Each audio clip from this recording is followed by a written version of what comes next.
ہے کہ قرآن کریم شیطان کو ہمارا کھلا دشمن قرار دے رہا ہے. بے شک. اس کی کیا حقیقت ہے از روئے قرآن و حدیث؟ شکریہ ندا. بسم اللہ الرحمن الرحیم. اللہ رب العزت نے قرآن مجید میں ارشاد فرمایا اس شیطان کی طرف سے کہ وہ کہتا ہے خلقتنی من نار و خلقتہ من طین، کہ مجھے آگ سے بنایا اور آدم کو خاک سے بنایا، مٹی سے بنایا.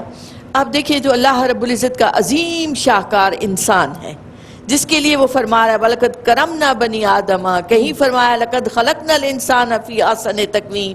تو جو شاہکار بنایا انسان کو، آدم کو، تو پھر اس کا امتحان بھی تو بڑا ہونا تھا. اور یہ ساری زمین آپ غور کریں، زمین و آسمان اللہ نے سارے انسان کے لیے بنائے. قرآن مجید میں فرمایا سَخَّرَ لَكُم مَّا فِي السَّمَاوَاتِ وَمَا فِي، سب کچھ تمہارے لیے ہے، تم مخدوم ہو ہر چیز.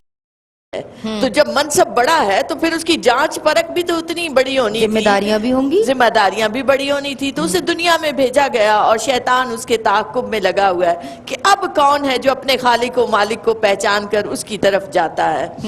تو شیطان کا جو لفظ ہے قرآن مجید میں 68 بار آیا اور ابلیس کے لفظ کے ساتھ 11 مرتبہ آیا ہے.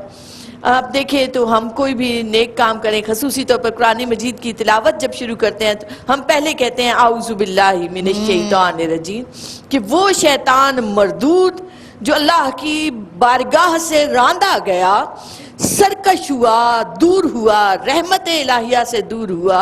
اے اللہ اس سے بچا لے اور ہمیں اپنی پناہ عطا فرما، اپنے سے تعلق عطا فرما.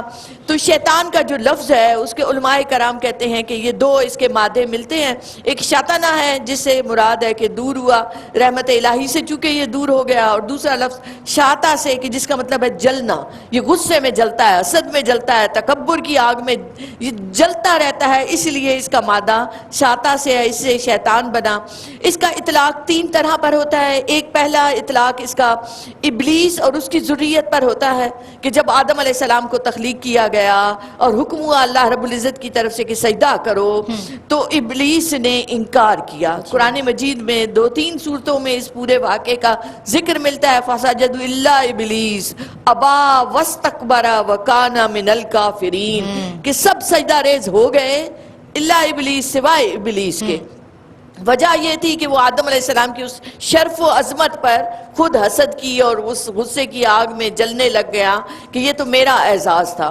اور روایات سے پتہ چلتا ہے کہ اس کا نام عزازیل تھا، اور وہ اپنی عبادت کے باعث آسمان دنیا پر اس کو علمداری ملی ہوئی تھی. وہ بیسیکلی یہ جنات میں سے ہے. وہ اس سے بھی پتہ چلتا ہے کہ آگ سے بنایا. اور سورہ رحمان میں آتا ہے اللہ رب العزت نے فرمایا خلق الجان من مارج من نار، کہ جنات کو آگ کے شعلے سے بنایا گیا.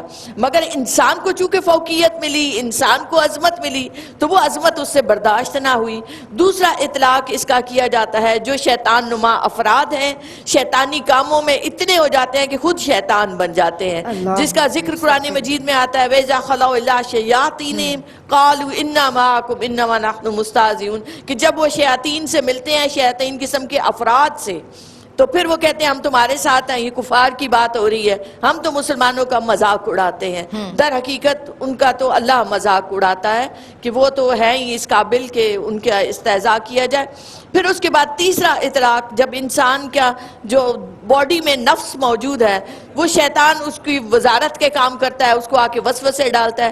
تو جس انسان کا نفس خواہشات نفسانی میں اتنا بہک جائے کہ وہ خود بھی رذائل اخلاق کا شکار ہو جائے اور دور ہو جائے اللہ کی رحمت سے، تو شیطان کا اطلاق اس پر بھی کیا جاتا ہے.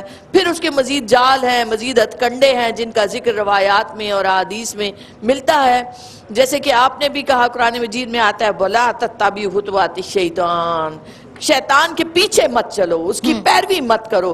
اور فرمایا کہ اِنَّهُ لَكُمْ عَدُوٌّ مُّبِينٌ، کھلا دشمن ہے تمہارا. تو وہ تعاقب میں لگا ہوا ہے، تو اللہ نے اس سے بچنے کے طریقے بھی بتا دیے احادیث میں، قرآن میں، کہ کیسے اس کے جالوں سے تم بچ سکتے ہو اور اللہ کی رحمت کے قریب ہو سکتے ہو. بہت شکریہ. سبحان اللہ، ماشاء اللہ. اللہ تبارک و تعالیٰ نے جب اسے کھلا دشمن بتا دیا ہے تو بندہ مومن کی یہ ذمہ داری بنتی ہے کہ ان طریقوں کو فالو کرے کہ جن پہ چلتے ہوئے ہم شیطان کے حملوں سے بچ سکتے ہیں. السلام علیکم ناظرین، دینی معلومات اور احکامات پہ مبنی پروگرامز دیکھنے کے لیے ہمارے چینل ARY QTV کو